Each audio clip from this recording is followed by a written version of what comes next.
Some of the region's best cowboys and cowgirls will be descending upon Bozeman, Montana for the annual Montana State Spring Rodeo, April 9th through the 12th. You won't want to miss the action, so be sure to get your tickets ahead of time. Thursday, April 9th, there's a 7 p.m. performance. Friday, April 10th, there's a 10 a.m. slack and a 7 p.m. short go. Saturday features a slack at 10 a.m. and a performance at 7 again. Then on April 12th is Championship Sunday with a short go performance at 1 p.m. Montana State will welcome 9 other schools from Montana and Wyoming, so it's a rodeo you don't want to miss. To find out more, contact the Bobcat Ticket Office at 406-994-2287 or visit montana.edu/spring rodeo. One of the best rodeos in the state, the Montana State Spring Rodeo, April 9th through the 12th.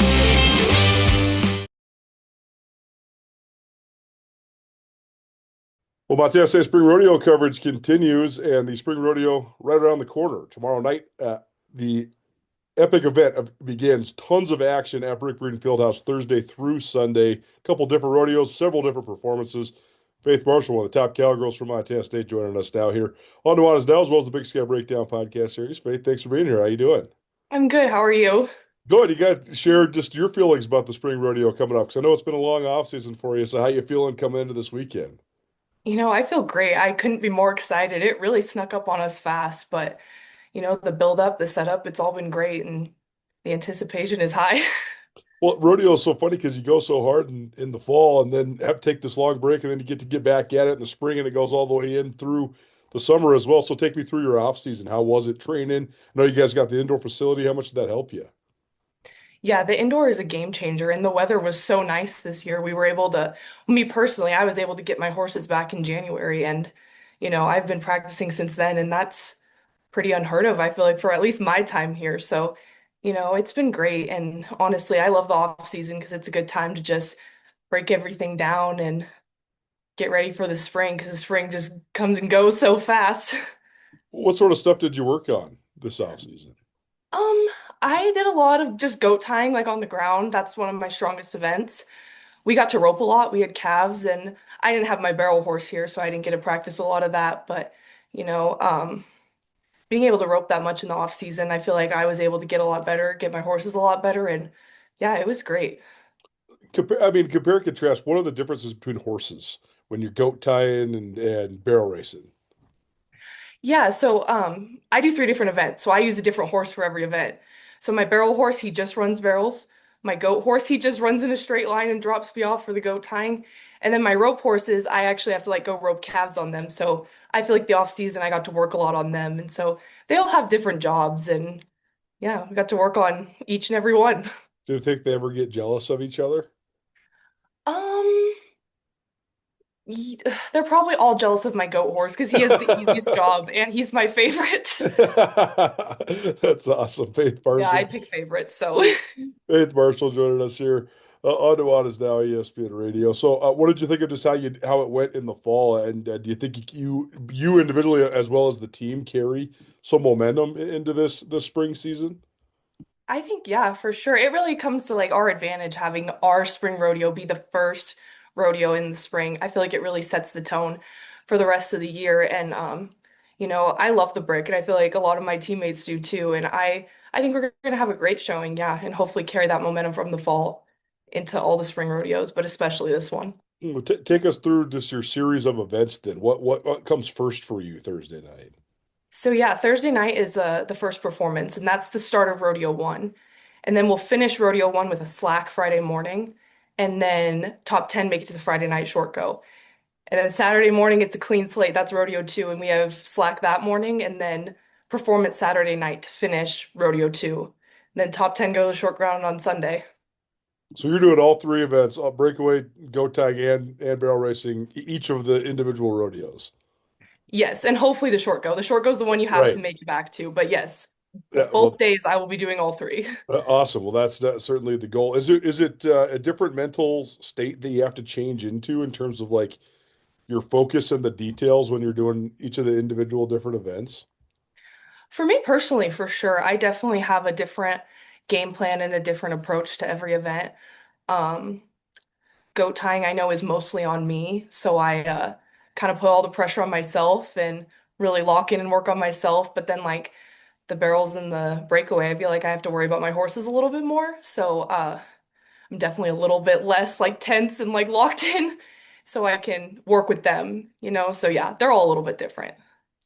Town and Country Foods is proud of its tradition of providing excellent customer service and quality groceries at an affordable price. Town and Country Foods is proud to be locally owned and operated across the state of Montana, and they are proud to support Montana State Athletics. Town and Country Foods is 100% employee owned, and they have 9 locations serving towns throughout Montana. Town and Country Foods is in Bozeman, Belgrade, Helena, Livingston, Lewistown, Billings, and in Dillon. Their focus is on great food at a great price with a huge selection of organic and natural foods. For more information, visit tncfoods.com. You would be hard pressed to find more experienced attorneys when it comes to major felonies, sex crimes, attempted homicides, anything like that, because between Nathan and I and Megan and the rest of the attorneys in the office, we just have a ton of experience in those types of cases. And a lot of that comes from the background in prosecution. So Nathan was a prosecutor in the Marine Corps. I was a felony prosecutor down in Beaverhead County. So we did every possible felony there is. Trial experience when it comes to that. Did attempted homicide trials back in Indiana and other major felonies. What I would say to potential clients why they should reach out to us is I think we separate ourselves from the competition when it comes to communication with our clients, transparency.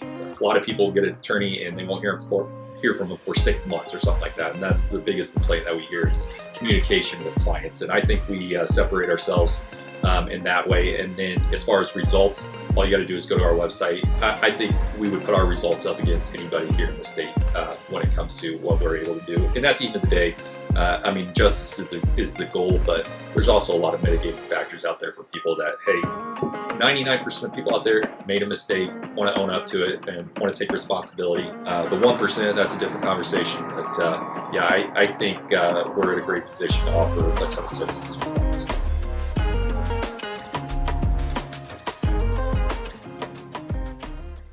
Faith Marshall joining us here on Nuanez Now, 102.9 ESPN Radio, as well as the Big Sky Breakdown podcast series.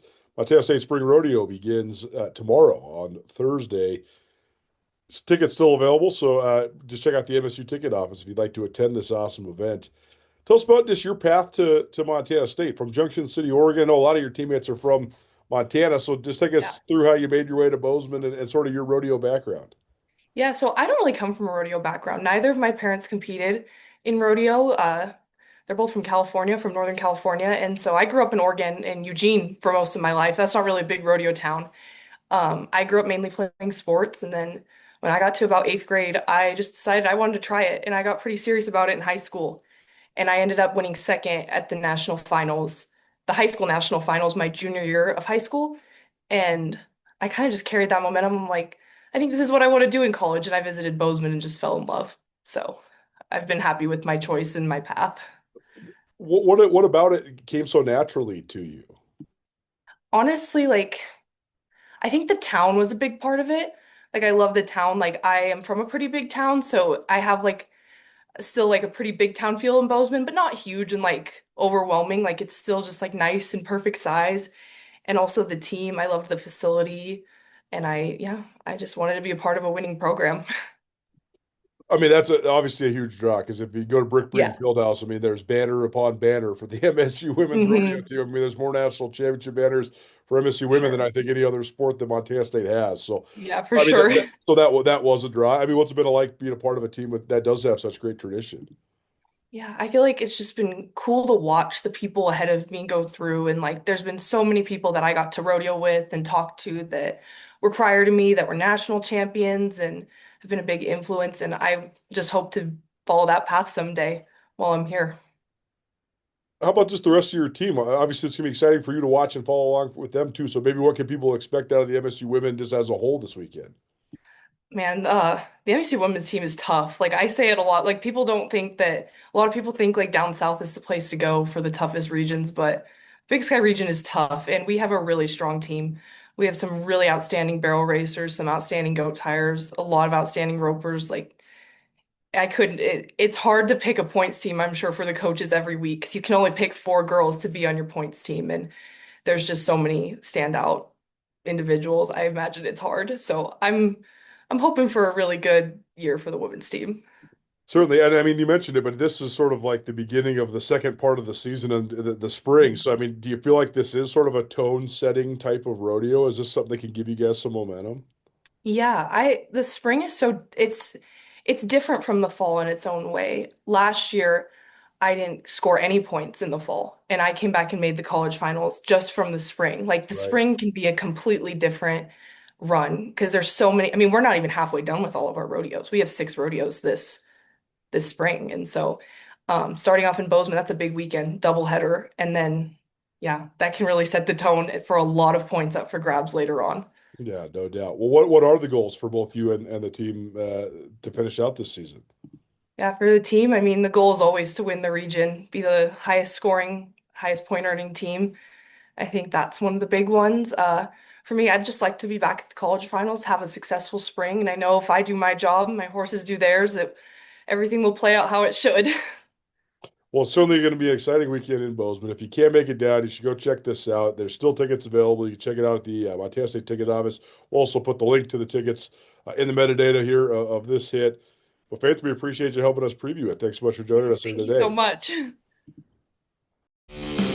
Some of the region's best cowboys and cowgirls will be descending upon Bozeman, Montana for the annual Montana State Spring Rodeo, April 9th through the 12th. You won't want to miss the action, so be sure to get your tickets ahead of time. Thursday, April 9th, there's a 7 p.m. performance. Friday, April 10th, there's a 10 a.m. slack and a 7 p.m. short go. Saturday features a slack at 10 a.m. and a performance at 7 again. Then on April 12th is Championship Sunday with a short go performance at 1 p.m. Montana State will welcome 9 other schools from Montana and Wyoming, so it's a rodeo you don't want to miss. To find out more, contact the Bobcat Ticket Office at 406-994-2287 or visit montana.edu/spring rodeo. One of the best rodeos in the state, the Montana State Spring Rodeo, April 9th through the 12th.